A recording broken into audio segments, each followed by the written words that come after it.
Hello, folks, and welcome to the Counting Sheep podcast, episode 52.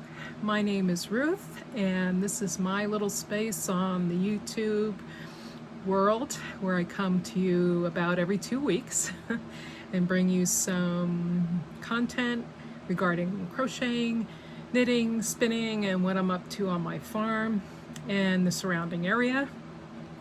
If you are returning, thank you so much for coming back. And if you're new here, welcome. I hope you find something that you like about my channel. If you do, just do all that fancy YouTube stuff, which really isn't fancy. Hit the like button or the heart button or whatever it is. And if the spirit moves you, leave me a comment. Maybe tell me what you're working on. I have so much to talk about today. It has been a minute, I guess about a little over 3 weeks now. I didn't want to wait until next week, which would have been a full month, without talking about what's been going on. If you were with me the last time, I did tell you that I was going away to fiber camp, a lovely spot in Maine, in the Maine woods on a beautiful lake called Medomak Retreat Center. I believe it's Medomak. I think they pronounce it both ways, but so anyway, Medomak, this fiber arts retreat meets for 2 weeks during the summer, and it's 2 1-week sessions. So you can choose to do 1 week, or you can stay for the second week if you like. If you haven't taken the classes that you want, you can take them the next week. I just went for 1 week. I had a wonderful time. It was beautiful weather, and I will get to more of that later on in Shenanigans, which I usually talk about toward the end of the podcast. So if that's not your jam, you can tune out at that point. So yeah, back from camp, it was wonderful. Probably looking at doing it again next year, so should be a blast. Yeah, and before I go any further, I always give a weather report. Today we have rain in Vermont. Yeah, we just came through a couple of days, about 3 or 4 days of the high humidity again with the heat, and just makes everybody feel real miserable up here in the North Country. But hopefully the forecast is out and the weekend is supposed to be stellar. So I'm counting on them to be right about that. All right, so I'm going to dive right in. First I talk about crochet, then I head into knitting a little bit, and then some spinning, and then I'll talk to you about my shenanigans. So yeah, in crochet, I have, unfortunately, a tale of woe. If you've been with me for the past couple of podcasts, you know I've been working on the Mirdza top. And I want to say I brought it up here, the magazine that is.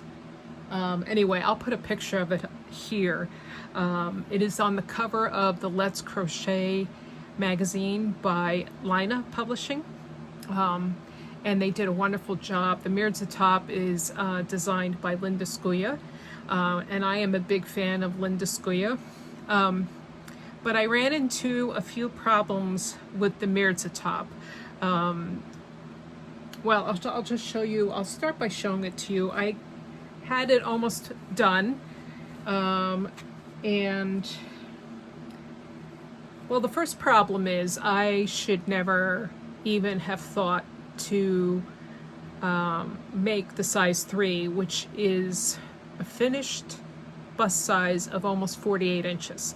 My bust size fluctuates between 39 and 40, and I have no business wearing 8 inches of positive ease. It just doesn't look good on me.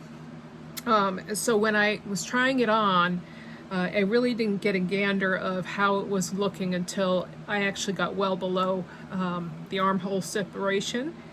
It is a beautiful pattern. I love the pattern. This is done in Bijay Bouche organic cotton. And so as you can see, it's pretty wide. And here are where the armholes are. Here. The other thing, when I tried this on, every time I lifted up my arms, the whole garment went up. I wasn't too thrilled about that, especially since as I've gone further, I have pretty much run out of yarn. So I'm not sure whether that is a typo in the pattern in terms of the yardage that you need, or whether it's because I used an entirely different yarn.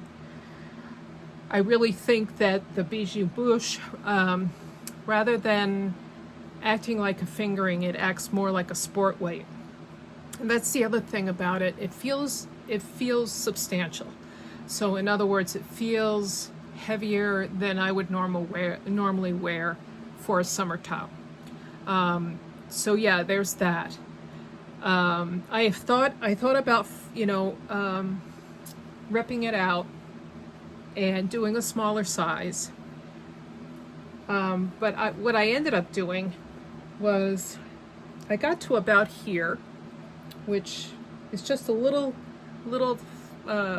past the armhole opening, and realized that I was running short on yarn. So I went and took the skein that I had, came back up here, did the neckline, because you do the actual ribbing on the neckline last. And then I also made the two sleeves, one of which I have blocking just for kicks. This is not blocked. Yeah, I was really playing yarn chicken in the end, and this is all I have left. And I'm not done with the length on this. So there's several things. I honestly think that I would like to frog it back. It needs to go in the frog pond. The yarn is beautiful. I loved working with it. Didn't hurt my hands for 100% cotton. I just loved working with it. I think it deserves to be made into another garment. I think the Mirdza needs a true fingering weight yarn, so that it is not so substantially heavy on the body. And you know what? I present it to all of you just so that you know that if you had to rip out an entire garment from the end, from the finishing, you're not alone. I follow Courtney Clark, who is another one of my favorite designers, on YouTube, and one of her recent videos, she was telling me how it's been kind of a frog pond summer for her too, as a designer. And as a designer, if you make your living off of designing, you're on time constraints, and she was really feeling the crunch. So even designers who know how to shape and grade a pattern fall into that. Gee, you get to a certain point, it's like, whoa, what happened? So just so you know, I'm not feeling bad about it. Actually, I feel kind of relieved that I can now, I have it resolved in my mind to frog this and use the yarn for something else. So as far as the Mirdza is concerned, I think I would do it again. I just need to really think about the type of yarn that I choose for it. So, and since we're coming into the fall, I doubt I'm going to start another one right away. I may wait until the spring again.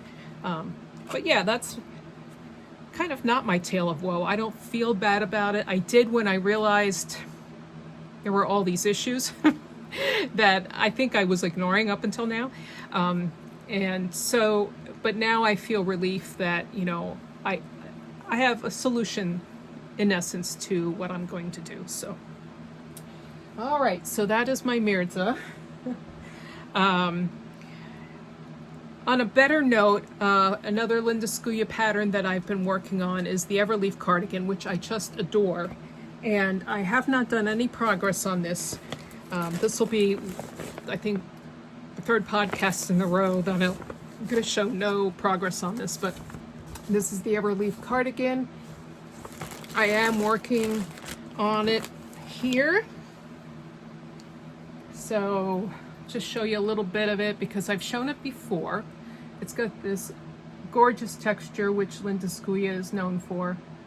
And this is where I probably will spend most of my time in terms of large object crocheting in the next couple of weeks. I've been very much attracted to small projects lately, and I'll show you, I'll get into that in a minute. But this type of cardigan really appeals to me. This kind of kimono shape is really something that I look forward to wearing. All right, so that's that.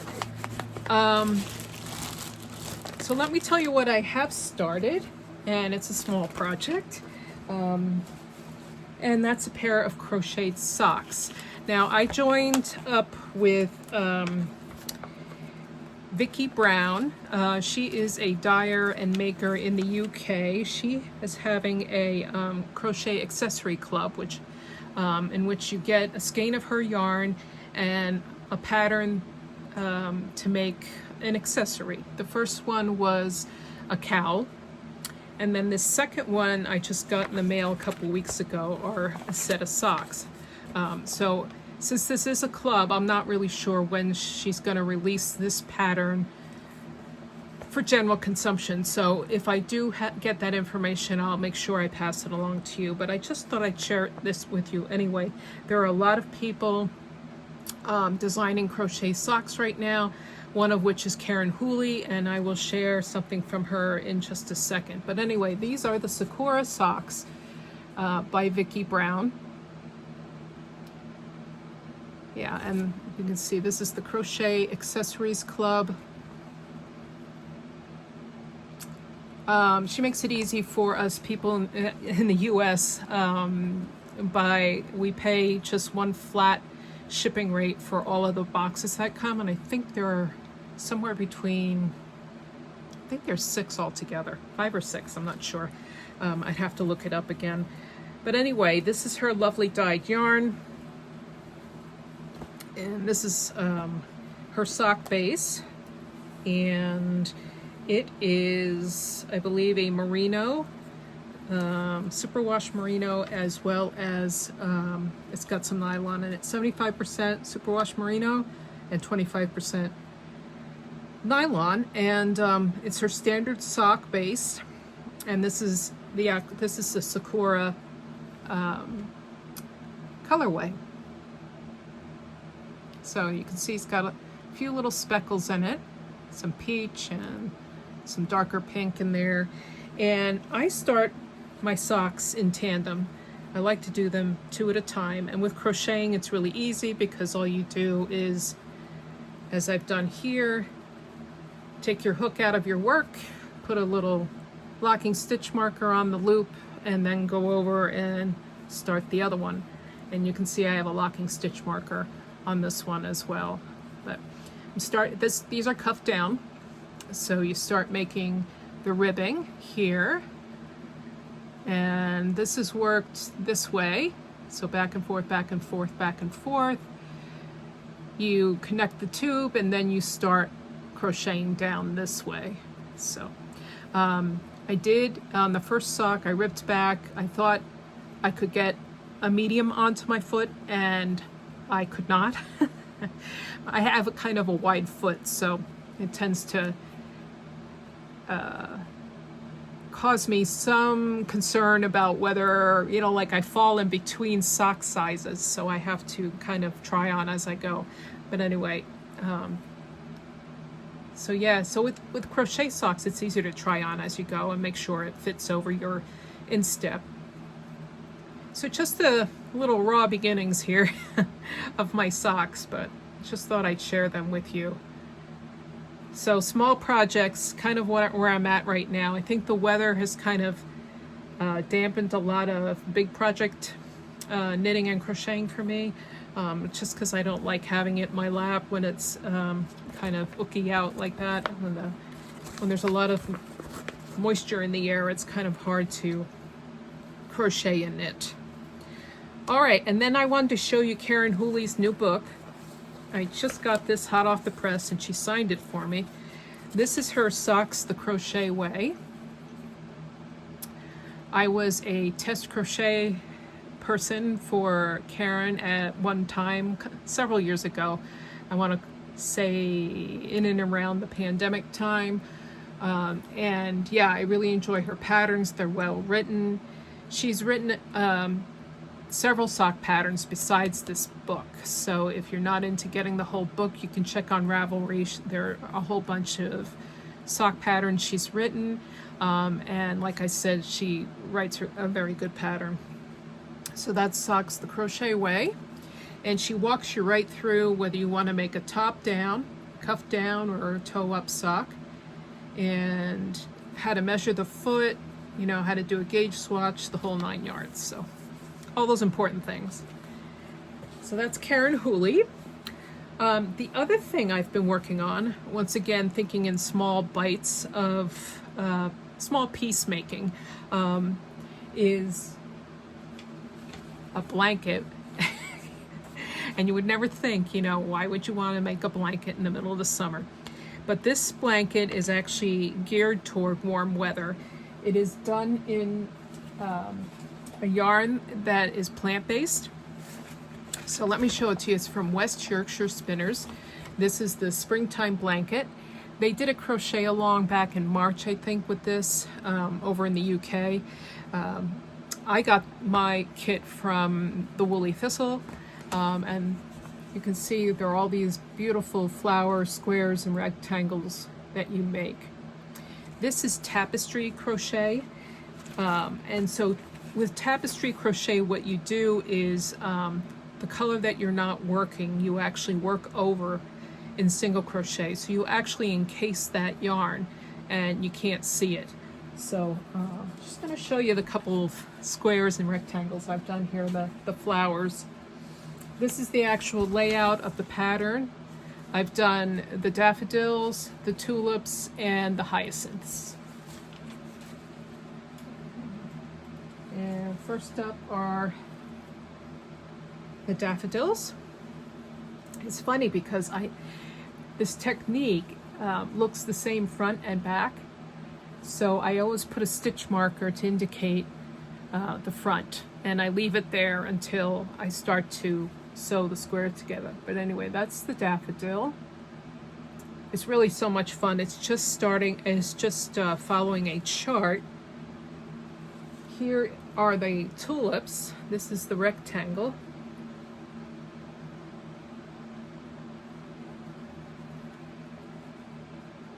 Once again, my stitch marker. And then the hyacinths, I didn't use a stitch marker because they conveniently use a bobble stitch, which is shown on the right side. So I didn't need a stitch marker to tell me which side was the right and which is the wrong. And here's the wrong side, as you can see, and then the right side, it's got that nice texture of baubles. So yeah, this is a lot of fun. I've just started, I believe, yeah, I just started this one, which is bluebells, I believe, bluebells and violets. So as you can see, when you're working it, there's ends and whatnot, and it doesn't look the neatest. I'm halfway through this row right now. This is West Yorkshire Spinners Elements yarn. It is a DK weight, and it's 60% lyocell, which is a plant based yarn. It's plant-based fiber. And then it's also 40% Falkland Islands wool. This is so soft, and it really is a joy to work with. It's just very soft in the hand, and I'm really having a good time with it. So, and like I said, you see with something like this, you really see the progression very fast, like the results, I should say, and it's fun to do. So yeah, that is the springtime blanket Elements DK, and that's from West Yorkshire Spinners. I believe the Woolly Thistle still has kits available for purchase for the crochet version. There's a knitted version too, but I think they're all sold out of the knitted version. All right, so that's it, I think, for crochet. Quite a bit to talk about. I'm going to move on to knitting, and I have something else for the frog pond. You're going to love this. I've been talking about these socks that I've been making, the traditional Gansy socks. This is from Wendy Johnson's book, and also I have her cards. So yeah, the problem here is I have fallen out of love with this whole whole business here. The yarn, I'm on size 0 needles for one thing. I have to be in order to make gauge, and with the high content of cotton in this yarn, and the other, it's 50% cotton and 50% wool. And with that content, I'm finding this yarn really fatiguing on my hands. I haven't gotten too far with them yet either. But I think this yarn would be well suited for something else other than socks. Maybe on maybe something crocheted with a larger hook than the number 0 I have here. Yeah, so kind of fallen out of love with this. And I've kind of replaced these socks with the crocheted socks that I started. So, but yeah, I think I want to use this yarn for something else. And so that's another frog pond. Just 2 things for the frog pond this time. So it's not like I'm going whole hog and tearing everything out. But so yeah, that's my traditional Gansy. Staying with the theme of smaller types of projects, I did something came across my radar, and when I was preparing to go to Medomak, the camp for adults who like to do fiber things, they said I could set up a table if I wanted to sell anything that I made, or I'm kind of extrapolating it out. I said, you know, would you like me to bring something my sheep made? So in preparing to go to Medomak, I had some yarn still from a couple years ago when my mill was doing yarn from my sheep, and also I have lots of roving from my sheep, and so I was kind of going through all of that and making it presentable, and I came across 3 huge skeins of white yarn, which was from one of my very first sheep. This was she was actually mostly Shetland, but she had some Romney in her.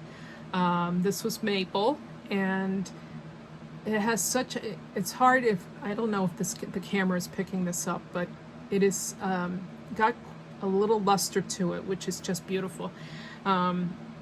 So like I said, she was mostly Shetland, but she had some Romney in her, and I said, I just can't let this go, you know, like it's been languishing for a while. And I think I was on some Facebook group, and they were somebody asked about doing, they put out a request for a travel type project, something that was kind of easy to do, can be put away easy, since, you know, you have carry-on luggage and that sort of thing, and didn't take up a lot of room, that sort of thing. And one person suggested this shawl, which is the Sunday morning shawl, and it's a free pattern. So I was like, even better, yay. So I looked it up, and I thought, wow, I really like that. You know, it's a very simple pattern, good for the summer when, you know, you don't want to think a lot. But here it is, it's Sunday morning shawl, and as you can see, it's just got some texture in here. It looks like some baubles at the end. This is a ribbing every so now and then going up the shawl, but otherwise it's stockinette, and you just have to keep track of your increases, which you do with stitch markers. Yeah, so I decided to take the plunge and make it out of this lovely yarn. And I think I determined I had somewhere in the area of maybe 800 yards of this, and I think you only need 758 yards of a DK weight yarn, which is what this is. Yeah, and this is a very, I would say, a very easy beginner project, kind of an adventurous beginner, because you do have to keep track of your increases and that sort of thing. There's some counting involved to make sure you have your right stitch counts. But other than that, I have been enjoying this. I've been picking it up on and off, and this is how far I have gotten. So as you can see, here's this kind of ribbing. You start off right here with kind of a garter stitch tab, and then back and forth, back and forth. It's kind of a real basic shawl shape, which is a triangle, and real basic increasing that you do, but it's just what the doctor ordered for me, though. Given that I've been dipping my foot in the frog pond a couple times. But yeah, I really liking this and enjoying it, and really loving my return to using my own things, what my sheep have produced. So yeah, that is the Sunday Morning Shawl by Espace Tricot, and actually the real designer, the person who designed this shawl is Melissa Clulow, Clulow. Yeah, so fun. Having a good time with that. And that's it for my knitting for now. I wanted to talk about spinning for a bit, just because Tour de Fleece has completed, as the Tour de France has been completed now. It was this past Sunday. And I am happy to say I pretty much kept up with the whole thing, which I'm kind of proud of myself. The only thing I didn't keep up with was posting reels on Instagram, but that wasn't a real goal of mine. My goal was to spin every single day that they wore on this race. So yeah, I just want to show you some of my results. I had shared before that I had been working on this fiber from Four Hearts Farm in Maine. This is a combed top, and I think I had about 6 ounces of this all together. It's 100% non-superwash Shenanigans wool, and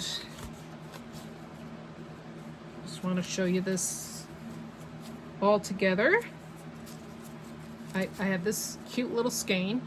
I think I had this one before, and then this is the one that I finished up during Tour de Fleece. So yeah, I have, this is probably a Sport to DK weight, and there's 180 yards on this, and I marked this somewhere.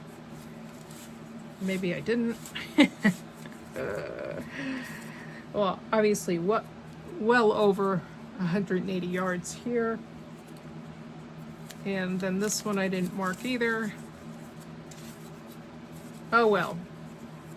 But anyway, it's really pretty, and so I gotta find a project to do with this. And then the other thing I was working on was, of course, this is a long-term project as well. This is a Shetland lamb's fleece that I picked up from another Shetland shepherdess, and I have been adding the sari silk noils to this. And actually it's just kind of chopped up sari silk, you know, and I just kind of drum carded it in with the Shetland. So this is still on my wheel. I have a bit of it to go, and then I will probably, I know for sure I have at least a vest quantity of this, so that will probably go towards that. So, and then this one, if I remember, I'll put the pictures in of the actual rovings that I bought from Dirty Girl Fiber Yarns. But I bought a purple kind of, what do I want to say? It's like it was a tonal.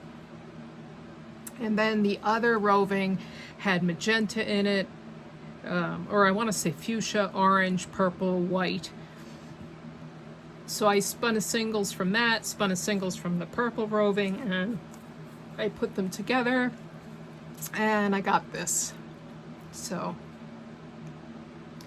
this also, I think, is probably a DK weight yarn. Yeah, so pretty stuff. And then the final thing I was spinning was on my drop spindle, and this is a Shetland roving that is from my own sheep, and her name is Fiona. And this is the actual roving itself. So she's a nice Morit color, very chocolatey brown. And here is the singles that I've been doing on this. I took this with me to camp so that I could work on it while I was there, because you know, Tour de Fleece was still going while I was at camp, so I needed something to spin on, and so there you have it. Yeah, I just adore this color. I love a good chocolate brown. Okay, so that was kind of my wrap up from Tour de Fleece. I think pretty much a success. I got a lot done, which is great, and it's kind of motivated me to keep that spinning mojo going, you know, like spinning a little bit every day so you can get something done. It's funny how life gets in the way, you know. All right, so now on to Medomak. So like I said in the beginning, Medomak is basically camp for adults. We go away and stay at a beautiful facility. I had my own cabin, which was attached, they were two cabins attached together. And yeah, but I had my own space, and we got 3 meals a day, which was great. And we had perfect weather. I think only on Thursday and Friday did it really start to get a little warm. But anyway, some of the classes I took were, you know, all of it was good. All of it was great. The company was great. There were about 50 women there, including the instructors. And you could take all kinds of different classes. There was sewing, there was tatting, learning to knit, doing a pie shawl, learning how to block your knits. I, of course, didn't sign up for any of the knitting classes. I wanted to do something totally different. So I'll show you what I did. So the first one that I did was, I believe, paper making and bookbinding. Yeah, and we ended up making 1, 2, 3, 4, 5 different books. And it was such a well-organized course that in 3 hours we managed to make these 5 books and a piece of paper. So I'll show you what we did here. This first little thing is called a zine, and it's very simply made. They were made back in the olden times to kind of advertise and that sort of thing, but it's just made out of one 8x10 piece of paper, or not even that big a piece of paper. I guess that is 8x10. Yeah, and just kind of the way you fold it, it's like magic. But yeah, you can open it up and you've got several sides here to write on. So that was fun. The next one we did was just this little booklet and putting on this cover on a booklet. and we punched holes and then used a stick with a rubber band to keep it on. So yeah, that's a nice little notation book. This one we did to kind of practice our stitching technique along here. This is waxed thread, and as you can see, this is kind of a nice book for sketching and that sort of thing. And this is kind of the paper that scrapbookers use. And so yeah, so if you have stuff like that laying around, that's a good use for it. This one here was the most work. We had to fold all of these pages in here first, and then also fold the outer cover, and then stitch it all together. So as you can see, that's my stitch work there, also with waxed thread. And then finally, when we got all done, oh, here's the other one. This is number 5. So this was kind of an accordion deal. And we glued these papers here to cardboard. So those were my 5 books, and then once that was all done, I went and made a piece of paper, which is basically made from other scrap paper, like paper that would have been thrown out anyway. And you kind of, well, you mix it all up with water in a blender and then pour it out on a screen, and then you can add bits to it. But anyway, this one's mine. I added the flower and the leaf, or the flower and the leaves to it. Yep. You can see how textured it is. See, that's my my piece of paper. So yeah, that was what I did on my first day. Yeah, I only took one class on the first day, and the second day I took writing for makers, which was wonderful.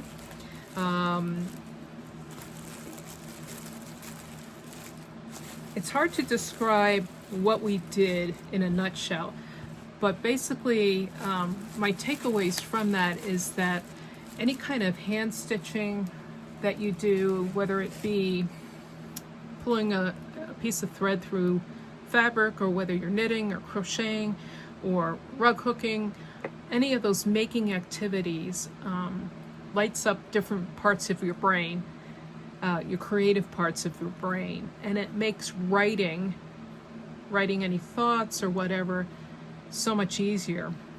And it's just kind of creating another form of art from the stuff that you do all the time. So that was really enlightening. Found out I could write again, so hoping that I can carry that through. The other class I took on that day was Radical Self-Care for Makers, and that was also kind of a Zen class, you know, and basically it just discussed different things about how to take care of you. And we learned really neat stuff like doing shibori. Not shibori, this is sashiko. So that's sashiko stitching. The other thing I learned how to do was Zentangle, which is an art form, but very easy and simple.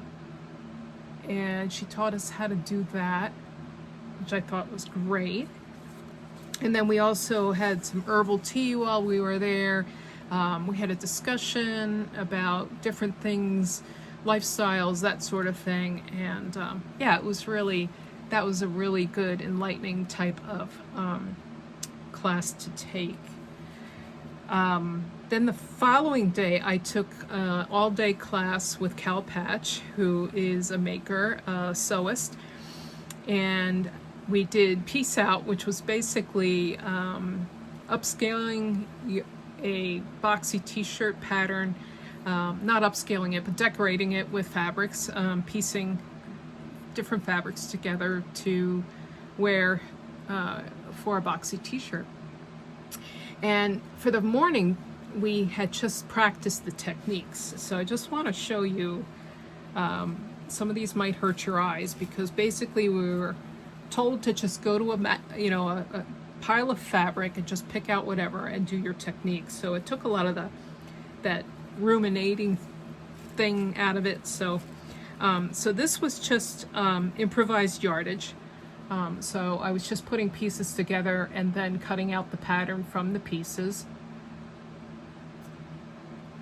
And then this one was kind of like you cut your pattern pieces apart first, and then actually you take the pattern and you cut whatever pieces you want out of it, but then adding seam allowance where you needed to, and then sewing the pieces back together. So it may look similar to the first one, but not really.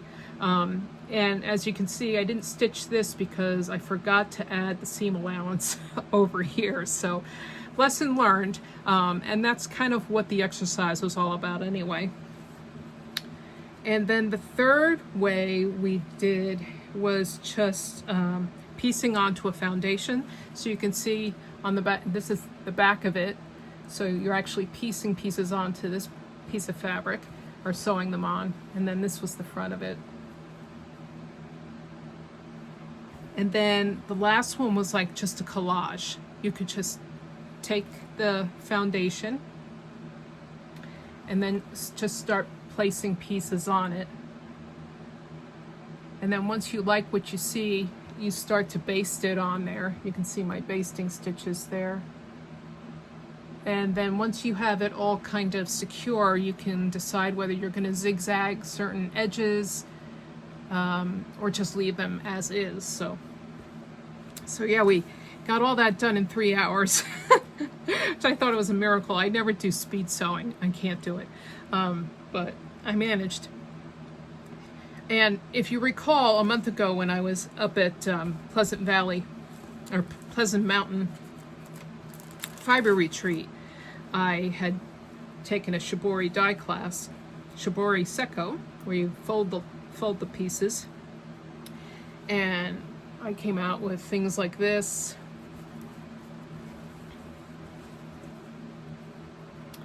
And I really wanted to try to use these pieces in something, whether it be, you know, a shirt or a bag or whatever. So yeah, this was the fourth one, and this is kind of going to give you a hint of what I did. This is what I have left of the one I did on the purple fabric, or rather the magenta fabric. So what I did was, after a lot of thinking, I cut the fabric up the middle, and this is the front of a boxy top that I had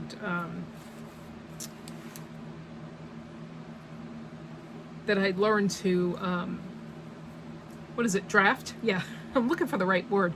I learned to draft this in one of Cal's classes many years ago. And here is my front. I decided to take that panel. I did have to piece it right here, right along here, but I think it did a pretty good job of lining it all up. This fabric was in that pile of material that everybody was grabbing from. I couldn't believe it. There was enough to make a top for myself. So while I was at it, I cut out the back. And so the back is just plain. And so now all I have to do is finish the shirt. But I'm so pleased to have used this shibori secco fabric on something, because otherwise I think it would have sat in a box somewhere, and that's just sad, you know? You should just use the beauty that's out there, you know? Yeah, so anyway, these boxy tees are so easy to make, and they do really offer a nice blank canvas for this type of technique of maybe using up scraps that you have around, and really just, it's very freeing, you know. It's a freeing type of art form that that you are involved in. I just wanted to show you the original boxy tee. So this is how it looks when it's done. And quite frankly, now that these are out here, I'm thinking about maybe adding this to that. They're all done in indigo, so any of them would fit. Maybe adding some pockets down here. Not sure. Still stewing about that, so yeah, stay tuned.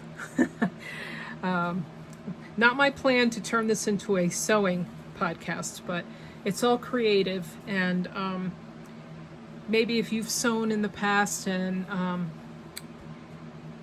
you'll want to bust out your sewing machine again with a little inspiration. So yeah, and then the last day of class, or the last day we were there of classes, I went into the Scrappy Bear class, and this was just a basic, very basic pattern to make a Scrappy Bear.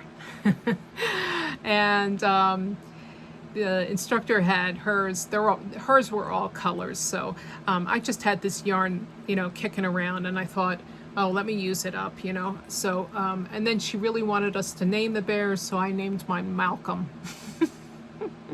So I really think he needs clothes though, so I think I'm gonna have to work on that next. But all in all, a wonderful experience. Highly recommend Medomak Fiber Arts Retreats, usually around this time of year, July, August. Yeah, they're 20 years long. This was their 20th anniversary, so yeah, they're going strong. Anyway, I think that's going to do it for me now. I've talked for a long time, way longer than I usually do. So until the next time, take care of yourself, keep stitching and crafting, and I will talk to you soon.